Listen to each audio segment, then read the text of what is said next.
वहीं खबरों का सिलसिला शुरू करते हैं और सबसे पहले बात करते हैं अखिल भारतीय राष्ट्रीय कांग्रेस के नेपानगर विधानसभा की। बता दें यहां के उम्मीदवार गेंदुबाई चौहान ने अपना नामांकन जमा किया। 27 अक्टूबर को सुबह 11 बजे के करीब नगर के स्थानीय अंबेडकर चौराहे से नामांकन रैली की शुरुआत हुई। वहीं सबसे पहले कांग्रेस प्रत्याशी गेंदुबाई चौहान ने बाबा साहेब अंबेडकर की प्रतिमा पर माल्यार्पण कर अपनी नामांकन रैली का शंखनाद किया।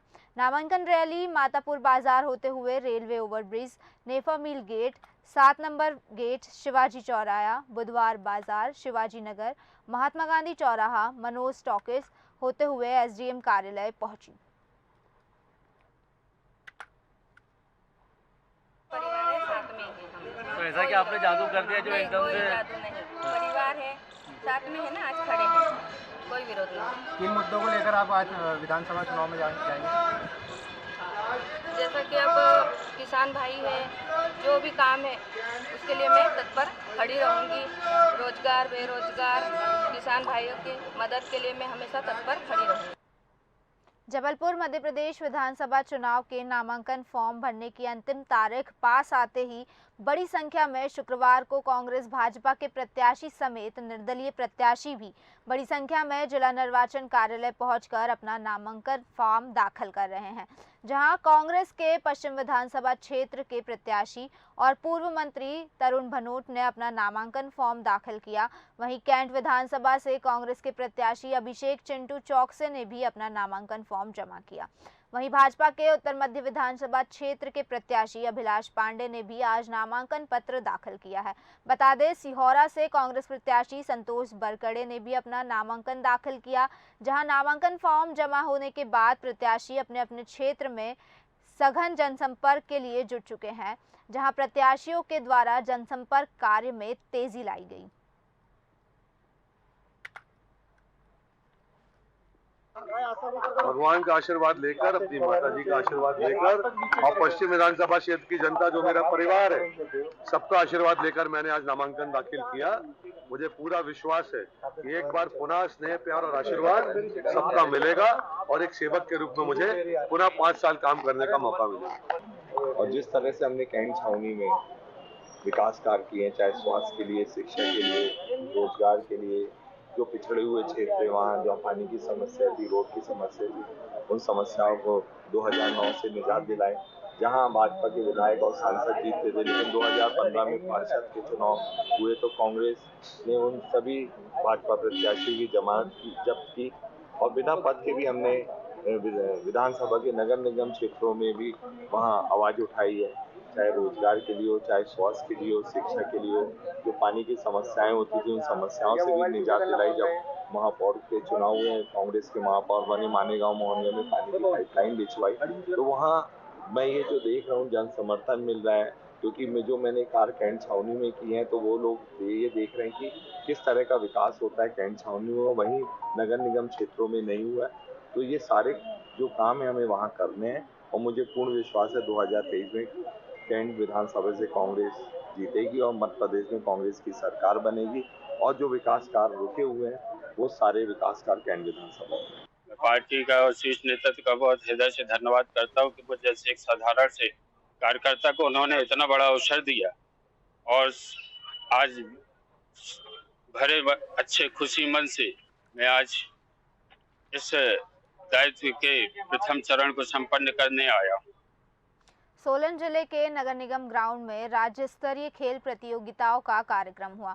इस खेल कार्यक्रम के आयोजक डिप्टी डायरेक्टर ने खेल का शुभारंभ कराया और प्रदेश के अन्य जिलों से सारे स्कूलों से बच्चे यहां पहुंचे। उन्होंने कार्यक्रम में परेड लगाकर खेल दिखाकर कार्यक्रम की शोभा बढ़ाई। इस कार्यक्रम में पहुंचे हिमाचल सरकार के कैबिनेट मंत्री धनीराम जी ने कहा कि कार्यक्रम का दीप प्रज्वलित कर कार्यक्रम का शुभारंभ किया और बच्चों का उत्साह बढ़ाया। वहीं अन्य प्रदेशों से आए बच्चों ने अपना कर्तव्य और प्रेषित कर कैबिनेट मंत्री धनीराम को सलामी दी और उसके बाद बच्चों ने वंदे मातरम और मां सरस्वती की वंदना कर कार्यक्रम का शुभारंभ किया और बच्चों ने नृत्य का कार्यक्रम भी किया।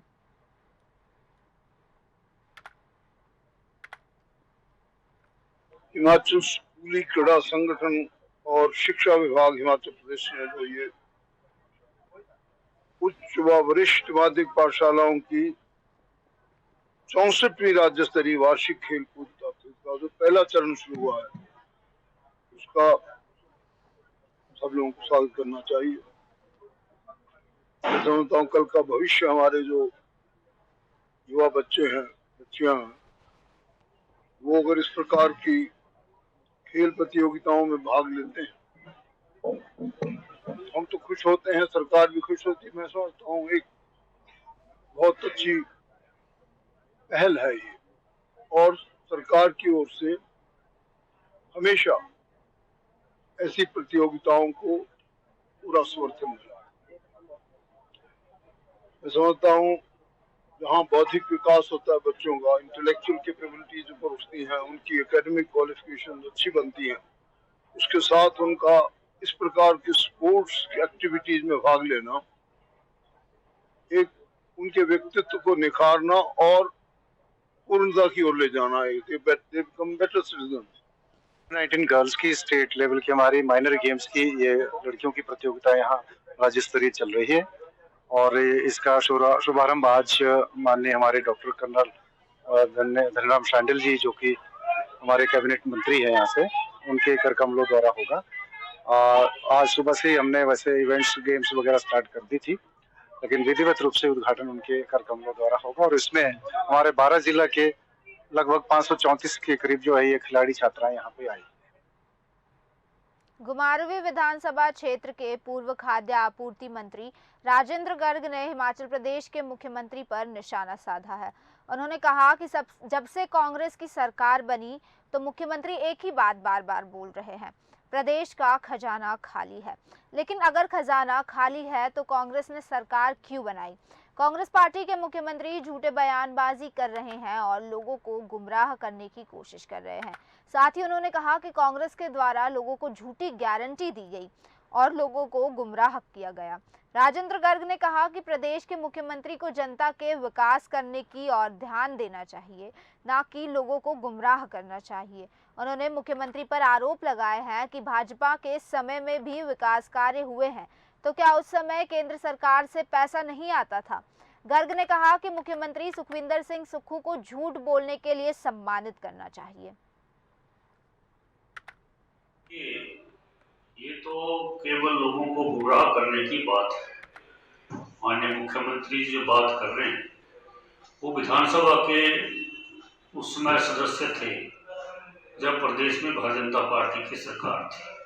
क्या उनको पता नहीं था कि प्रदेश का खजाना खाली है? अगर ऐसी बात है तो फिर उन्होंने क्यों सरकार बनाई? अब सरकार झूठ के सहारे सरकार बनाकर, झूठी गारंटियां देकर, लोगों को गुमराह करके सरकार बनाई, और अब सरकार बनाने के बाद जो है एक झूठ के ऊपर झूठ बोल रहे हैं।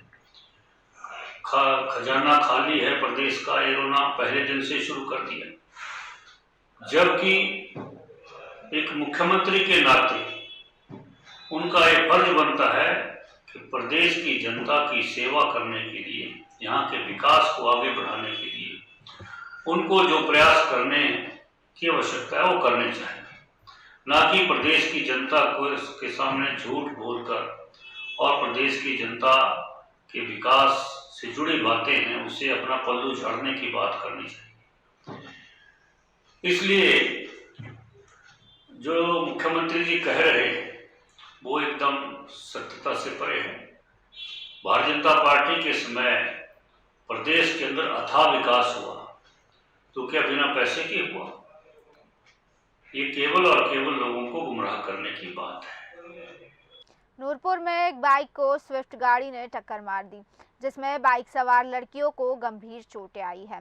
बता दें उनका पठानकोट के निजी अस्पताल में उपचार चल रहा है। दरअसल जानकारी के अनुसार बाइक पर सवार होकर मेंता निवासी प्रेरणा और गदरौली निवासी आरजू राजा का तालाब से रेहन की तरफ जा रही थी। तभी एक स्विफ्ट कार फतेहपुर से राजा का तालाब की तरफ आ रही थी और गलत दिशा में जाकर बाइक सवार लड़कियों को टक्कर मार दी। वहीं डीएसपी नूरपुर विशाल वर्मा ने फोन पर बताया कि पुलिस ने स्विफ्ट गाड़ी और बाइक को कब्जे में ले लिया है और जांच कर रही है।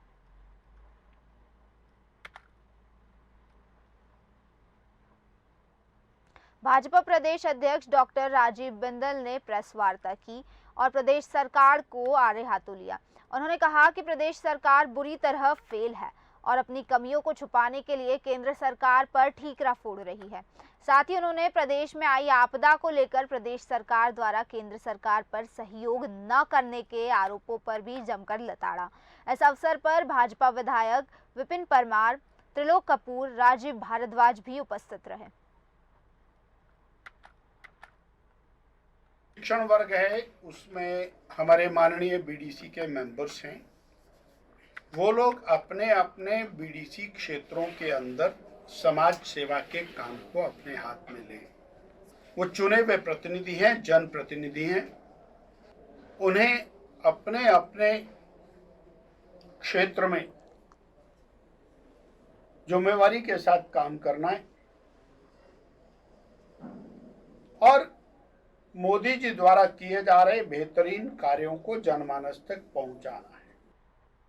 पठानकोट मंडी राष्ट्रीय राजमार्ग पर 4 लेन कार्य के चलते त्रिलोकपुर का पुल गिरने से ध्वस्त हो गया है, जिस कारण इस मार्ग से यातायात पूरी तरह से बाधित हो गया है। इसके साथ साथ 4 लेन का कार्य चलता है और जिस कारण से पुल के साथ साथ एक लहासा भी गिर गया है और पुल का एक हिस्सा पूरी तरह ध्वस्त हो गया।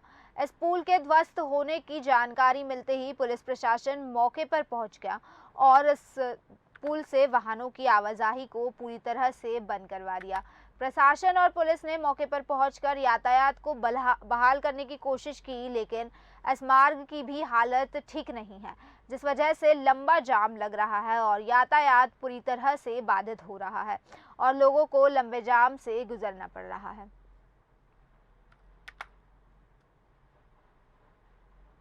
एसडीएम राजकुमार खत्री ने मौत से लौटते हुए दंदरोआ मंदिर के पास मावा बनाने की फैक्ट्री पर पहुंचे। फैक्ट्री में 4 कढ़ाई में मावा बनाया जा रहा था। प्रतिदिन 200 किलो से अधिक मावा बनाया जाता है। मावा बनाने में वनस्पति ऑयल का उपयोग किया जाता है और दूध से फटे क्रीम अलग करके उसमें चिकनाई और फैट बढ़ाने के लिए ऑयल मिलाया जाता है। वहीं खाद्य सुरक्षा विभाग की टीम ने मौके से 3 टैंक से 350 लीटर दूध, 100 किलो मावा, 2 ऑयल के केन जब्त किए हैं। इसी के साथ सभी सम्मान बिल स्पेशल लेकर जांच की जा रही है और एसडीएम के नेतृत्व में दंदरोआ मंदिर के पास गांव में फैक्ट्री संचालक कुलदीप और जवान सिंह की मावा फैक्ट्री पर छापा मारा गया। छापामार कार्रवाई में मिलावटी मावा बनाते हुए पकड़ा गया, जिस पर फूड सिक्योरिटी अधिकारी अवनीश गुप्ता, रीना बंसल, रेखा सोनी ने संयुक्त दल के द्वारा कार्रवाई करके सैंपलिंग की। श्रीमान कलेक्टर महोदय के आदेश पर भिंड एडीएम साहब के निर्देशन के साथ हम लोग खाद्य सुरक्षा विभाग की टीम उनके साथ गई और उसके तारतम्य में हम लोगों ने दिवाली त्यौहार को देखते हुए 2 दूध डेयरियों पर कार्रवाई की है, जिसमें अयूब खान की डेयरी जो मऊ में स्थित है उस पर छापामार कार्रवाई की, जहाँ पर मावा में मिलावट की जा रही थी। रिफाइंड और उसके अलावा शक्कर आदि मिलाकर मावा तैयार किया जा रहा था। उसी के साथ ही मौके आगे दंदरू सरकार पर भी एक खली है बंदा, उसका नाम है कुलदीप सिंह उर्फ खली, उनकी डेयरी पर भी कार्रवाई की गई। वहाँ भी मावा में रिफाइंड मिलाकर मावा तैयार किया जा रहा था। उन दोनों पर छापामार कार्रवाई कर एफआईआर दायर कर दी गई है। कुछ जगह से ये शिकायत प्राप्त होती है कि भिंड में मावा या मिठाइयाँ, मावे से निर्मित मिठाइयाँ जो है वो मिलावटी पदार्थों से निर्मित की गई हैं। इस क्रम में कल एडीएम द्वारा एक जगह छापा मारा गया और वहाँ मावे को जब्त किया गया है। इस प्रकार की कार्रवाई निरंतर दिवाली तक चलती रहेंगी, जिससे कि लोगों को खराब मिष्ठान से कोई स्वास्थ्य संबंधी समस्या ना हो सके। फिलहाल के बुलेटिन में बस इतना ही। बने रहिए देश न्यूज़ के साथ। नमस्कार।